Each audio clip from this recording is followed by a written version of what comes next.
Ketiganya terbang di atas langit secara berdampingan. Mereka bertiga berpisah untuk mencari harta karunnya. Lao Feng berkata di dalam hatinya, "Saya bahkan tidak tahu harta apa itu, jadi bagaimana saya bisa menemukannya?" Setelah itu, Lao Feng masuk ke dalam danau dengan kecepatan yang tinggi. Dalam perjalanan, dia membunuh lebih dari 1000 monster. "Lao Feng, ada penemuankah di danau?" Suara dari jam tangan taktis yang merupakan suara Allure. "Tidak ada," kata Lao Feng pelan. Dalam hal kemampuan pencarian, petarung level penjelajah bintang pasti lebih baik daripada dewa perang. Karena petarung tingkat penjelajah bintang dapat melepaskan energi genetik mereka dan juga mengontrol energi dalam radius tertentu. "Tidak ada dari kita yang menemukan apapun. Saya pikir kita harus pergi ke bawah tanah," pesan Allure. "Saya setuju," jawab Lao Feng.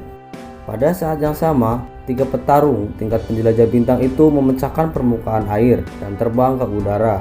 Setelah itu, mereka terbang menuju reruntuhan pulau berkabut dan menggali ke dalam tanah dengan sangat cepat. Lapisan tanah dan batu memiliki luas yang lebih daripada danau, dan mencari di sana lebih sulit daripada di air, kata Allure. Di bawah tanah semuanya gelap. Mencari harta karun di bawah tanah mungkin sulit bagi orang lain. Setelah beberapa saat, Lao Feng menghancurkan bebatuan dan jatuh ke sungai yang gelap. Lao Feng dengan mudah menggali lubang sedikit di atas sungai dan duduk bersila sambil menutup matanya. Tiba-tiba Lao Feng mencium aroma yang ringan. Lao Feng lalu membuka matanya. Lalu Lao Feng mencari bau aroma itu dan melompat ke sungai. Semakin dekat, aroma itu menjadi lebih mudah dicium. "Baunya datang dari sana," kata Lao Feng dengan cepat terbang.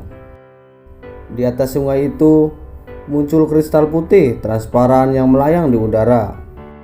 Monster laut dalam jumlah besar mengelilingi kristal itu, dan salah satu dari mereka menelan kristal itu. Seketika monster itu langsung mati. Lao Feng langsung menyadari jika itu adalah harta karun Pulau Misti. Tiba-tiba terdengar suara dan cahaya datang ke arah Lao Feng, dan dengan sebuah pikiran, kekuatan spiritualnya membentuk tangan raksasa dan meraih ke arah kristal. Sebuah tangan putih besar muncul dan juga meraih ke arah kristal itu. "Lao Feng, ini milikku, cepat kamu pergi," kata Henderson. Ketua ketiga, Kaisar Henderson. Lao Feng dengan cepat mengingat data orang ini.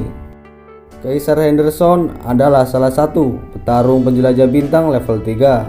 Dia memiliki kemampuan mengendalikan es tingkat tinggi. Dia adalah petarung super kuat, hanya di bawah Hong dan Dewa Petir. "Ini milik bela diri Jisian, dan kamu berani mencurinya? Apakah kamu mau mati?" raung Lao Feng saat melayang di sampingnya. Jauh di dalam danau bawah tanah, 3 pejuang penjelajah bintang sedang melayang membela diri. "Lao Feng, dengan siapa kamu sedang berbicara?" Suara kental terdengar. Dia menatap dingin Lao Feng. "Henderson, saya menemukan ini pertama kali. Tolong berikan kepadaku." Ekspresi Lao Feng sama dinginnya. Kemudian Henderson menjawab, "Sudah lama sekali sejak seseorang berani berbicara denganku seperti itu. Kamu hanyalah seorang anak muda yang berusia 20 tahun. Beraninya kamu berbicara denganku seperti itu. Atas nama pemimpinmu, aku akan memberi pelajaran yang bagus hari ini." 2 perwakilan lainnya tidak bisa menahan mereka, lalu kemudian melapor kepada pemimpin Hong. "Aku akan membiarkanmu menyerang terlebih dahulu. Kita akan menyelesaikan ini dalam 3 detik. Orang tua itu pasti akan memberitahu orang lain tentang kita. Jadi kita selesaikan ini dengan cepat," kata Kaisar Henderson. Lao Feng mengangkat tangannya dan menunjuk ke arah Henderson. "Saya harap Anda tidak akan kalah setelah 1 serangan." Dalam sekejap, orbit shuttle berubah menjadi 365 bilah.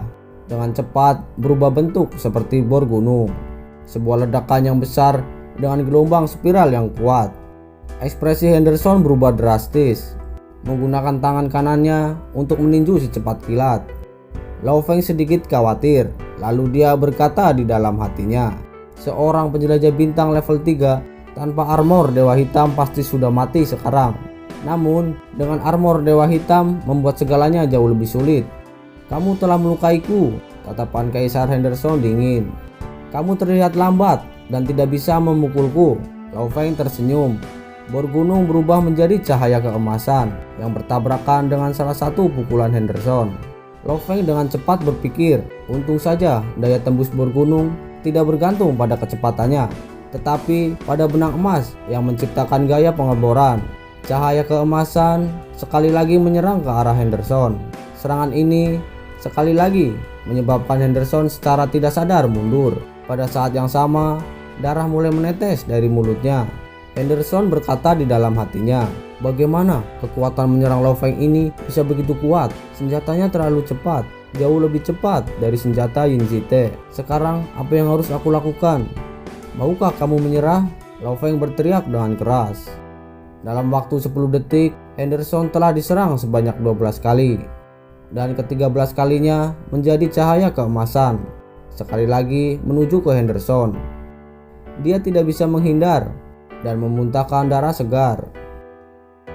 Lao Feng, jika kamu memiliki kemampuan, keluarlah.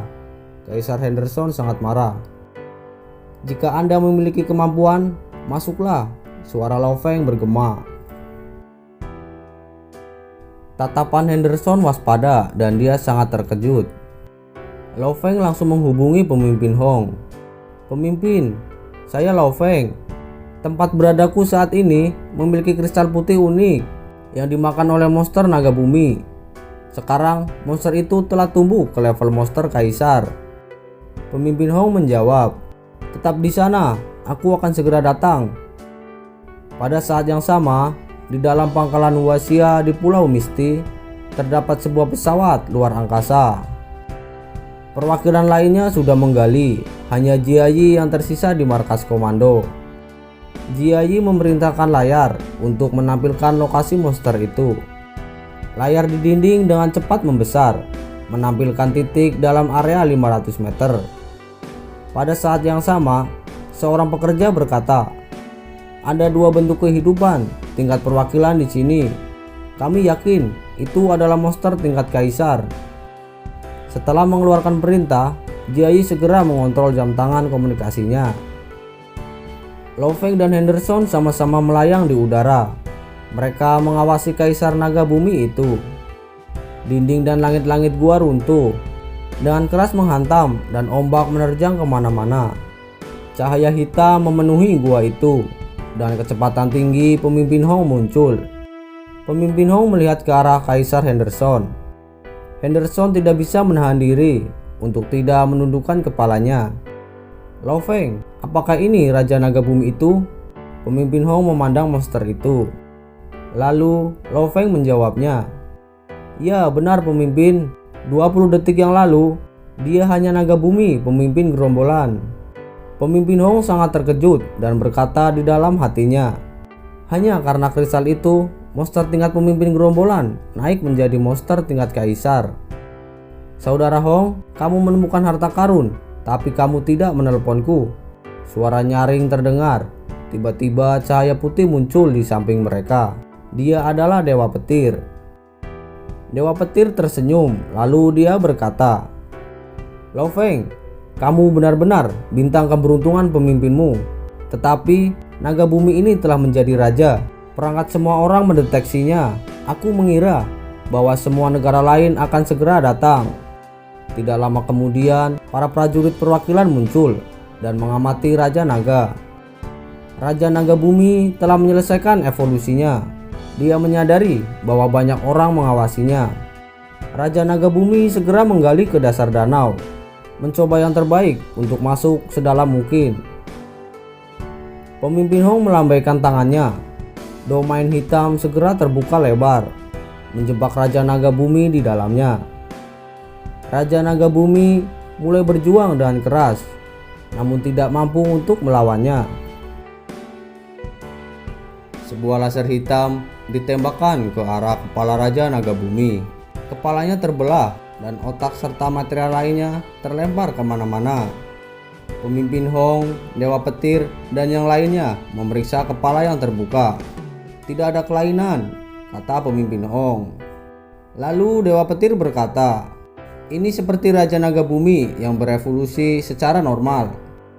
Pemimpin Hong bertanya kepada Lao Feng, bisakah kamu menjelaskan secara rinci tentang kristal itu sebelumnya? Lalu Lao Feng menjawab, kristal putih itu sebelumnya mengambang di atas danau. Cahaya yang berasal dari kristal ini bahkan menerangi tempat bawah tanah yang gelap dan mengeluarkan aroma harum. Sebelumnya ada pemimpin monster yang memakan kristal itu.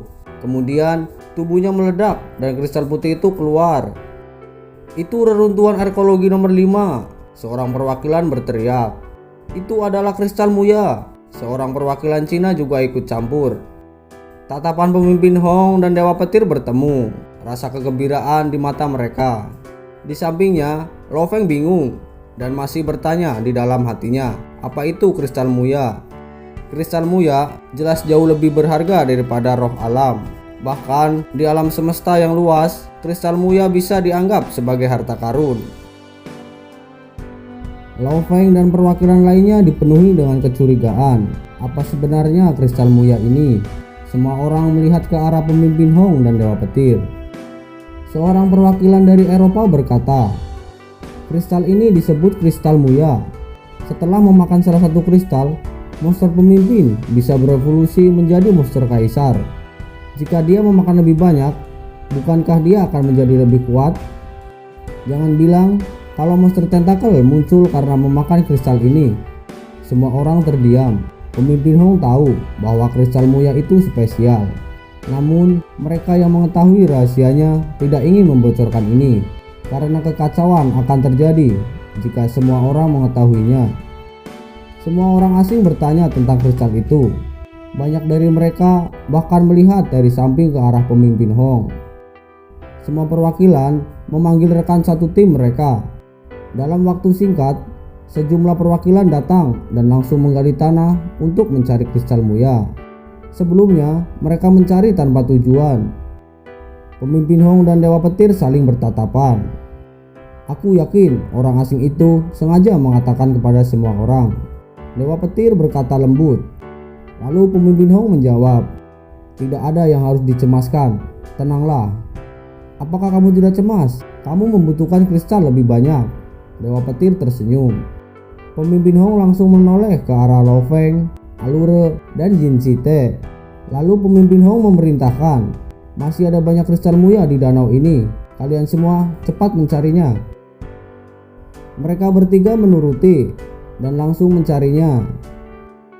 Sebuah suara datang dari jam tangan komunikasi Lao Feng. Selamat, pemimpinmu baru saja mendapatkan kristal Muya. Namun ada orang asing yang melihat, kata Jiayi. Lao Feng sedikit terkejut. Itu hampir setengah jam dan kristal kedua telah ditemukan oleh pemimpin Hong. Lao Feng lebih fokus kepada pencarian. Kristal pertama dimakan oleh monster. Kristal kedua didapat oleh pemimpin Hong. Tempat bawah tanah ini pasti memiliki lebih banyak kristal. Tiba-tiba aroma harum tercium di bawah lubang yang berbatu. Lao Feng langsung masuk. Lao Feng terkejut ketika dia melihat seorang pejuang India yang telah terbelah menjadi dua bagian. Perwakilan Far, kalian terlalu berlebihan. Kalian telah membunuh seorang pejuang. Lao Feng berkata dengan marah. Satu dewa perang harus dengan patuh menyerahkan kristal Muya. Jika kamu melawan, bersiaplah untuk mati.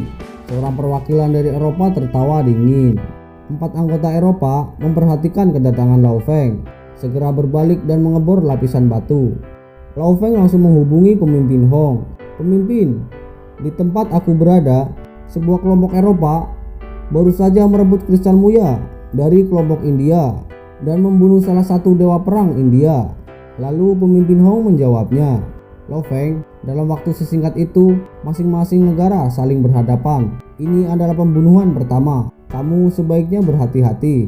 Ini adalah perang antar negara, bukan hanya perang antar bela diri. Lao Feng menjawab dengan lembut, baik pemimpin, saya akan lebih berhati-hati. Gua bawah tanah telah diledakkan. Dengan lebih dari 10 penjelajah bintang menatap Dewa Petir, dan 2 kristal memancarkan cahaya dari tangan kirinya. Saudara Hong, aku akan memimpin. Dewa Petir menertawakan pemimpin Hong. Pemimpin Hong tersenyum tak berdaya. Lao Feng segera mengebor ke bawah. Dia menggali sekitar 4000 meter. Lao Feng mencium aroma itu lagi. Dia menjadi bersemangat dan pergi ke tempat aroma itu berasal. Ketika Lao Feng menerobos masuk, dia sangat terkejut setelah melihat 3 kristal putih bersinar dan mengambang. Dengan cepat dia langsung mengambil kristal mulia itu. Tiba-tiba suara gemuruh yang keras terdengar. 3 cahaya menabrak satu demi satu melalui lapisan batuan. Salah satunya adalah Kaisar Henderson dan 2 perwakilan lainnya dari Eropa. Ketiganya hampir tidak bisa melihat kristal itu karena sudah disimpan oleh Lao Feng. "Kristal ini milikku," tatapan Lao Feng tegas dan gelisah.